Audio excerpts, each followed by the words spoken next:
Good morning. Welcome. So, this is day 69, and the time is 5 o'clock. So, time to get started. Okay. So, how's everyone doing? कैसे हैं आप लोग? क्या चल रहा है? What's going on? Lockdown, man. This is like lockdown number 4, and we have no idea when this lockdown will end and when the restrictions will go. The biggest thing that I'm finding challenging about the lockdown is well, other restrictions are fine. That morning before 7 o'clock, I guess I can't go for my long runs on the road and all that. So that is what I miss the most. I don't know what you miss the most. Obviously, I'm guessing uh, meeting friends, going out for dinners, restaurants, all of that. But let's hope it settles down. Okay, so today, 69th day, so we'll talk about the morning routine. Before that, just wanted to share one thought, which I usually like to do. So I want to talk about, stress and anxiety. And um, as you can imagine, uh, stress and anxiety today is like probably one of the most common, and it's a simple sounding, but it's a pretty it's a huge problem. So the first question is, why do we have stress? And second, is there something we can do about it? Uh, the reason we have stress is that the world that we live in um, offers us things which we are not happy to, which we're not satisfied with. We want more, right? And this conflict between, so essentially we are sort of fighting against the reality. We are unwilling to accept the reality, and that fight with reality is what creates stress. Something happens, and I'm sharing my experience as well, right? So something happens which I didn't like, right? Now when something happens which you don't like, what do you do? So there are two questions, can you change it or can you not change it? Very often there are many things that you cannot change, and there we have to learn to accept, which I find very difficult. I'm sure you also find very difficult, right? And and that creates stress, and certain amount of stress is fine. Stress per se, I wouldn't say that stress is a per se is a problem. A little bit of stress, stress before exams, you have some problem. What stress does, it makes us, now I'm stressed about something, so I cannot think about other things, so I'm focused on this. So I'm alert, I can attack the problem better. It brings in certain focus and results, so that's great, right?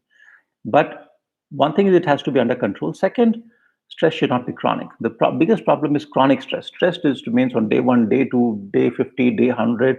So when you have stress for months and months and sometimes years, it's always there in the background. There's no real reason, and then it becomes chronic anxiety, and and that is a huge problem. Now, how do you handle that? There are multiple ways of doing it. Um, One is what is called cognitive behavioral therapy. It's a complicated word. Very simple terms, what it means is that mm, there are certain thinking patterns we have. Right?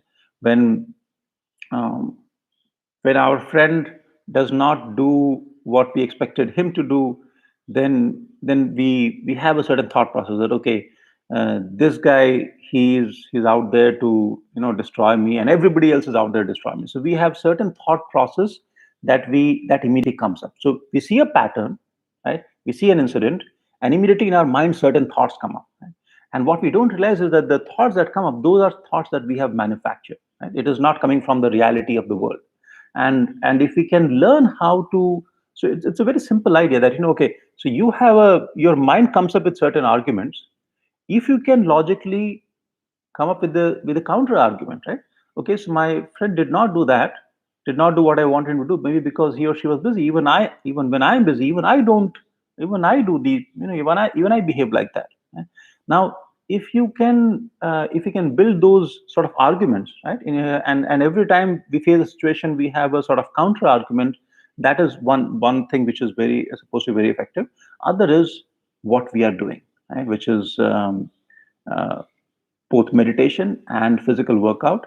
These are proven every single study in the world. I can guarantee. Like, you take research from world's top universities, any study funded by, doesn't matter which, be it a government funded study, be it universities are running. Every study has found that that exercising and meditation are the two most powerful tools. So So we already have the tools. I'm not saying that these are always enough. There'll be sometimes, other things, other interventions required, like I talked about cognitive behavioral therapy. There could some, if it's very severe, people may benefit from medication, counseling, etc. All those things are sometimes required. But at the base level, these are things which are very, very important. And one more thing, this is just an idea we haven't finalized. And I was thinking today, like, what will it, what, how can we create, like, let's say, a program, uh, how can we create the world's best stress relief program? Not stress relief, but helping people sort of overcome stress. So maybe like a 2 week or month long thing, which will uh, which will give us the skills and the habits, so that at the end of it, we have the ability to control and manage stress. It won't ever go away. So this is a program that I'm thinking about.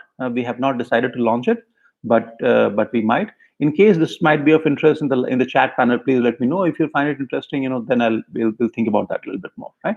So that is one thing. So our morning routine is the single, I would argue, it's probably the single most powerful antidote to stress. And there, of course, there are other things also that we can work around, but primarily, the other biggest thing we can do is, in our mind, sort of learn to not fight with reality, learn to accept things that we cannot change. Okay, so now time to get started the morning routine. So we are going to do meditation and workouts, and many of you are, I think at least some of you are here new and for the first time. So let me just describe the routine. So we would be doing meditation. How do you do meditation? So we follow. And there are many ways of doing meditation. We follow what is called mindfulness meditation, right? So what do? We sit comfortably, sit on a chair, cushion, sofa, wherever you are. And right now, where you're sitting is perfectly fine. Just make sure you're comfortable. It should not be very awkward. You don't have to sit in a very, like yogic lotus position or something. If you want to, you're most welcome to, but that's not. But if it makes you uncomfortable, just take it easy. Make it easy for yourself. Take a few deep breaths, right? So deep breathing. So take a forceful deep breath and out, right? Take a 5, 7, 8 times, whatever. Take deep breaths, and then just let your breath stabilize. Once you've taken those few deep breaths, suddenly you'll find that your mind has now calmed down. The oxygen supply in the blood goes up. It sounds very simple. You try it in 5 breaths. You'll actually, your mind will just change. And it's so easy and so quick and so simple.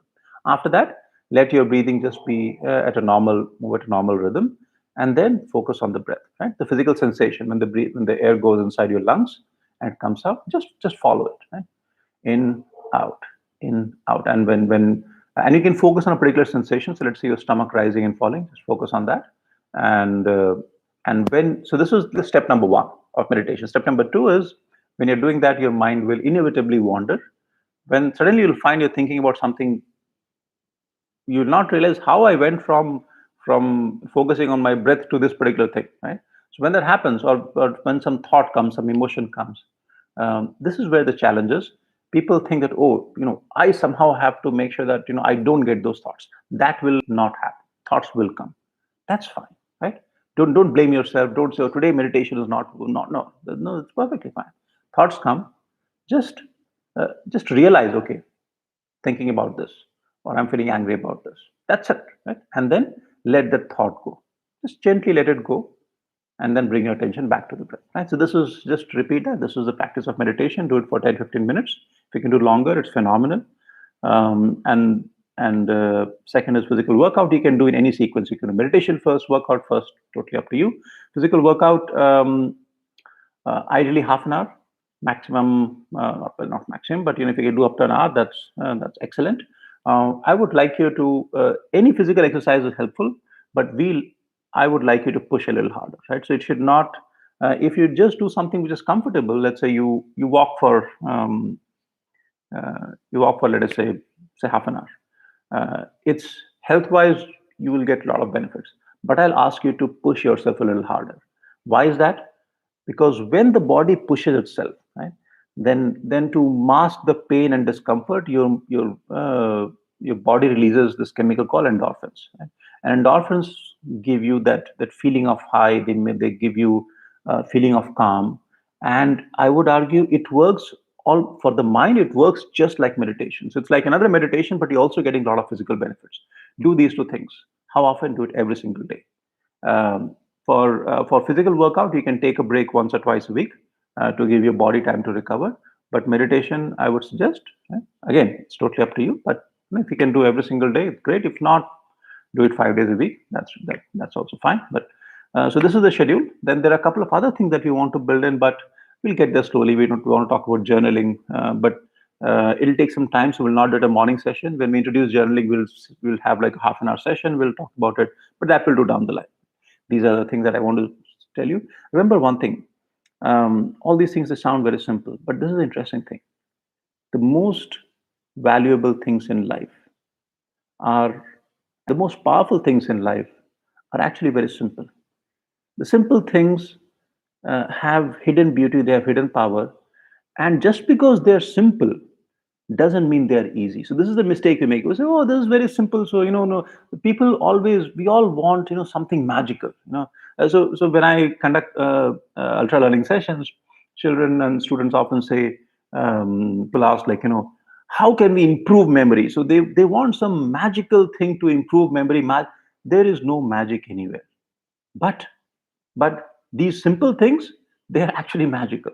But the thing is, we don't realize, we never try them. So this is the most, I would say, it's like, there are these huge gifts that nature has given us, which are available to all of us, very easy, very, very easily accessible. And we just sort of ignore that. It's like, imagine you are, let's say, looking for treasure, and there are these pots of gold kept there, and you just walk by. We just ignore those things. Right? So let's not do that. Right? So there is treasure, there is really valuable stuff, and all these things are easy. They don't require equipment, they don't require money, they don't require anything. Just require us to be mindful, and they require determination. That is where it fails. Where they require us to overcome laziness, procrastination, which seems easy. It's not easy. That is why this program is to help us as a team, as a group together. Help us overcome that initial hurdle. Okay. So that's about it. So now let me just say hello to all our friends here, which I love to do. So Srishti, Sagar, Aditya. I think Aditya's first day, if I'm not wrong. So welcome everyone. Nikhil, Kripa, Sheel, Keshav, Mayank Shekhar, Harsh, Rakesh, Nikhil, Eddie family, Kaustubh, Kiran, uh, Dana Pal, also I think the first day, Suraj, Abhishek, Sanjay, Shivam, Sachin, Shashi, Nikhil, Tanmay, Vineet, Abhimanyu, Rajat, Prashant, and Ritik. So, hi guys, good morning to all of you. Good morning to those of you who have not put your name here. Great to have you all here.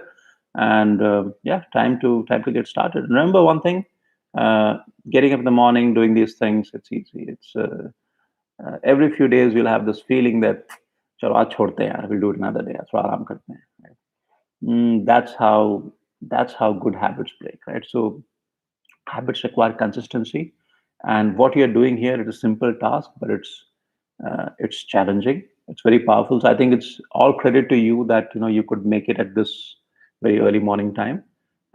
You lost some sleep. That's all right. Right? We will gain something much more valuable in return. We will gain discipline.